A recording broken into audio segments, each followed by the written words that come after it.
Okay, I'm gonna do a little video, not about chainsaws, I don't think. So, it's getting kind of bad out here on chainsaws. You don't find anything. We see a lot of stuff on eBay for crazy money, crazy money. Doesn't seem to be anything really nice out there, worn out. A lot of it's really rode hard, put up wet, and they want 10 prices for it. I don't know what we're going to do as far as collectors. Um, it's been really tough finding parts at a reasonable price, and I think Leon said the same thing about it. Is that we're getting to the point where it's hard to find parts and hard to find them at a decent price. So uh, this is probably may work out good for people who have a lot of good saws in good shape, but won't work out well for people who want to get into the hobby or continue on or try to increase their collection. I've got, I think, right around 70, 71 saws right now. My biggest problem is getting decals made for them because a lot of saws I have aren't very common. I've got a lot of Canadian saws and whatnot, but it's not only going to get it's not only crazy out there in the collector's world. I think no matter what you collect, it's always been kind of crazy. People come into the forums, the groups, whatever. Uh, doesn't matter what you're collecting or what hobby or interest you're at. There's always going to be some people in there that are nefarious or don't have good intentions, or try to have good intentions, but they just don't have the character to do so. And it's really disappointing. Um, most of the time, I realize that people are going to do this, so I'm pleased when they don't. So I'm not going to get into some of the. Overall, I've had a really good experience. I've bought over 100 saws off Facebook Marketplace, eBay, from Canada, from New Jersey to Maine, California, Oregon, everywhere. And I've only had a couple kind of questionable bad deals out of 100 saws. So I'm not going to complain about that whatsoever. But now it's hard to find anybody that wants to ship or anything like that. But getting back to the collectors is that I'm around a lot of people, and I'm in a rural area, and I see fewer and fewer people outside. They're not outside in their homes. They're staying inside. They're playing video games. They're watching TV. They're sitting on the couch. They're not outside doing chores or building things, making things. I see people a lot younger than I am, a lot healthier than I am, that are just not out there engaging. They're not building things. They're not looking at things and saying, I can make this, or I can do this, or I can fix this. Everything they do, somebody else has to do for them, or it doesn't get done. And you're seeing things fall apart. And you're going to see this in the service industry as well. You can't find places to take your car or have things fixed because they're overwhelmed. Uh, they're just overwhelmed because no one does anything on their own anymore. They don't do any of their own plumbing or electrical, carpentry, or automotive, and nothing. You know, I mean, stuff that my dad, when he was an executive, would be out under the hood of the car doing a tune-up. Replacing the points, changing the tires, whatever. But you don't see any dirty fingernails when you go out in public anymore on men. You just don't. Very few. It's just getting less and less. And I see online, and it's kind of disheartening that a lot of the ladies aren't acting a lot, really, all that ladylike. I'm not a big fan of yoga pants on ladies. I think it looks disgusting. I don't care. They're not pants for public. Guys wearing pajamas, disgusting. It's not a dress for public. Man buns, stupid. I mean, we wore long hair back in the 70s. Yeah, it was probably pretty ridiculous, but we weren't crayon heads. We didn't poke holes all through our face and our ears and all over our bodies. We didn't have shavers that shaved anything but our faces. Now no one seems to want to shave their face. You know, I mean, people don't shave, they don't bathe, they don't wear decent clothes. They've just lost a lot of their, self-respect. But yet they always want to be the victim. Oh, I'm this way because life is tough, or I didn't get everything I wanted. You know, you got to scratch and claw to get what you want. You can't start out, if you want to think you're going to start out at the top and go into debt for all of it, it's not going to work out for you. We're at a tipping point where it doesn't matter who gets elected. It really doesn't, because we're in a country now that is so divided that one half this country, or nearly half, or a large majority, want to elect a woman. And I don't have a problem with a woman. I think Hillary Clinton would have been a better choice than this one, that has absolutely no experience whatsoever. Absolutely no experience. I mean, there is no way we can put someone in charge of the free world, of the United States of America, that has zero experience at doing anything. And this is going to be as nice as I can say. And I'm going to tell you, we've had other leaders that were pretty piss poor, that maybe at least had some people around them that knew what they're doing. George Bush was an idiot. Everybody knew that. That's why his daddy put Cheney and Rumsfeld around him. They were war hawks. We've had good presidents. Nobody liked Clinton. I didn't always like his policies, but he was a better president than Bush, as far as that goes. I think Reagan was a good president. Things just have changed. Democrats aren't Democrats anymore. Republicans aren't Republicans. I swear to gosh, it's all one party. I don't understand union people voting for people that are bringing people in the country that's going to take their jobs. Boeing's machinist union, they voted to get 38% pay increase over the next 3 or 4 years, but no pension. Okay, and they're going to support the Democrat running for president. But don't they realize that company, as soon as they get that increase, they go back to work, the company's going to sell that company off to a Chinese company, fire everybody, and hire people, immigrants or migrants or other, even themselves, back at very little money.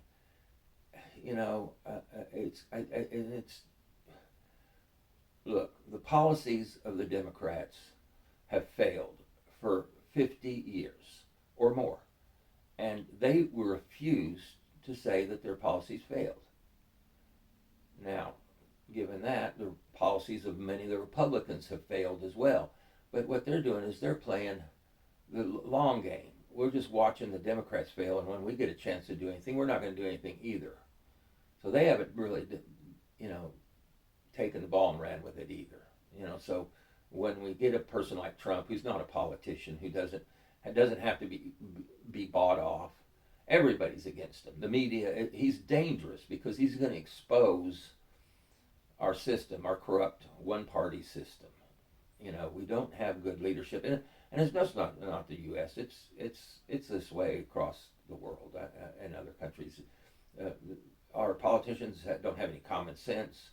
They aren't representing the people. When they get elected, their staff makes all the policy decisions. You have the special interest groups and the lobbyists come in there and buy them off. They're able to make insider trading deals. They started in Congress at $100,000 a year, and 2 years later they're multimillionaires. And then the media is the absolute worst. That's the absolute worst. They don't hold anybody accountable. Nobody. I mean, it's like we're living in a criminal world where anybody that's in power can do anything they want. And we're the richest nation in the world, and our government steals from every taxpayer here and puts us into trillions of dollars worth of debt. How can a government steal all the money they steal from the taxpayers and be trillions of dollars in debt? It's corrupt. So I mean, there's only this will only go on so long. All great societies have failed. The Greeks failed, the Egyptians failed, the Romans failed, and this society, the American society, will fail too. Uh, and it's and societies fail not because of leadership. It does some. Leaders get bad, the people get bad. People get bad, the leaders get bad. And so it's a failure of the morals and ethics and values of the people in leadership. What once made us the greatest nation in the world, we don't have. We don't have great leaders like JFK or FDR or George Washington or Abraham Lincoln or a host of other leaders that led us through war and led us through peace, led us through economic time, bad times and good times. We don't have those. We don't have hardworking people that say, "Hey, I'm going to work for my God, my family, and my country." No, it's always about me now. It's always about me.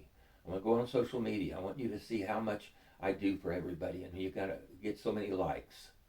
People are raising children that are in horrible shape, physically and mentally, and they don't seem to care. This isn't talking about one Democrats or Republicans. I'm talking about both sides. I see people who are say they're staunch conservatives, and they're not raising their children. They're letting social media raise them. They're letting schools raise them. Public schools. It's a cesspool. They're not learning anything. Colleges. They're being indoctrinated. Then they get out of college and they go into debt and they expect, now they're depressed. They can't get a job. They can't pay off their debt. And even if they do, they're not happy. They're never happy because they've been told that they should have everything they ask for, and they don't get everything they ask for because they haven't worked for anything. So I'll bring this back to chainsaws somehow. I'm finishing up 113. We've had some horrible storms around here last few days, 7 inches of rain in 3 days, and some pretty bad close calls with tornadoes coming through here, real close by. And I'm waiting to put a clear coat on the 113.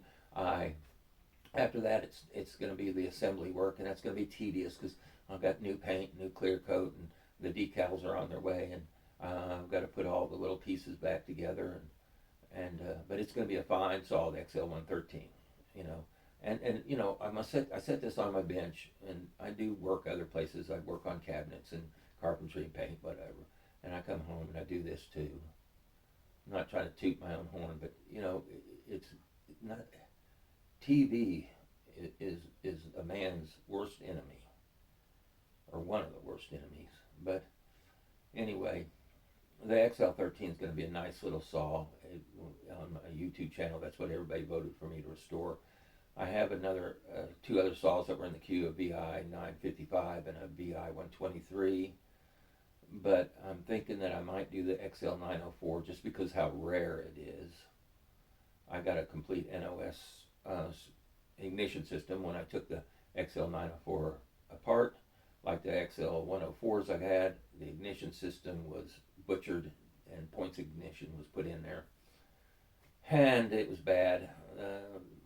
Four of the fins had broken off the flywheel, and it went in, created a blender-like effect in there. And so I got it squared away. I got to order another flywheel today, and got the new NOS complete stator, back plate, coil, everything for it, and it's not in bad shape. I've got a good used piston and cylinder. They put a helicoil, drilled it into the top of the cylinder, and put a helicoil in there, and it cracked the head, so it only had 90 pounds of pressure. So I think I do have two good used compression release cylinders and pistons. So I'll be putting in unless I find another new piston and cylinder, which I'll still be looking for. I'd like to keep the other ones, my other used ones, for backups. But finding those 82cc compression release piston and cylinders new is hard, but I'll keep looking for them. Anywho, I'm hoping that that the 904 decals can be made soon. I put a really big request that Joe would make a set of 904 decals. And here's the bad part for Joe. I mean, I want to have the XL 904, the Super XL AM from Canada, which is a very rare saw. The XL 870, 875. Leon and I want a lot of these decals that he doesn't have. The problem is that, you know, besides me and Leon and a few others, nobody has these saws. So Joe may spend hours to work on a set of decals that he's going to sell one or two, three sets out of, whereas on an XL12 or Super XL AO, he's going to sell hundreds. So I understand it. And I don't mind paying Joe to, and if he wants to name a price, $50, $60, $70, $100 to make a set for a 904, I don't care, I'll pay it. You know, and I don't think that's the problem. Joe's does, you know, does a lot of decals for a lot of other people other than Home Light. So it's not that. It's not the money. And he's really wrapped up with work. So I'm not blaming him or anything like that. I know he's wrapped up with work and he has all kind of decals he's selling on top of it. But I tried to get a guy to make some decals for us. I sent him a whole bunch of Home Light sets, brand new, I bought from Joe. I bought a whole bunch. And like the XL 800, 700, a lot of those saws share a lot of the same shape and design, maybe some a little different color and a little number. So I sent a guy that was on our page, Facebook page, a bunch of unused decals, but as soon as he got the decals, never heard from him ever again. Don't know where he went. He has a website. Didn't answer any of my emails, so he didn't answer any of my messages, so I guess that was a done deal. I'll just have to wait on Joe. Now, the other thing about Joe is that I don't think he'll ever make any decals for the Canadian-made saws. I mean, he might have some that he's already had made or have decals for, but I don't know. But you know, a lot of those, the ones I have, the Canadian-made ones, you know, some of them have French words on them because they're made in Pointe Claire, Quebec. So some of the wording on there is in French on the decals. So that's kind of a shame because I have at least 12 or 13 Canadian-made automatic oilers from the 60s and 70s. Bummer. But we'll see. If things slow down, maybe Joe can make some. I mean, that's what I'm hoping. But I haven't done a long video of nothing but me sitting here ranting stupid thoughts that isn't going to matter to anyone anyway. So we'll call that a wrap. Good night, people.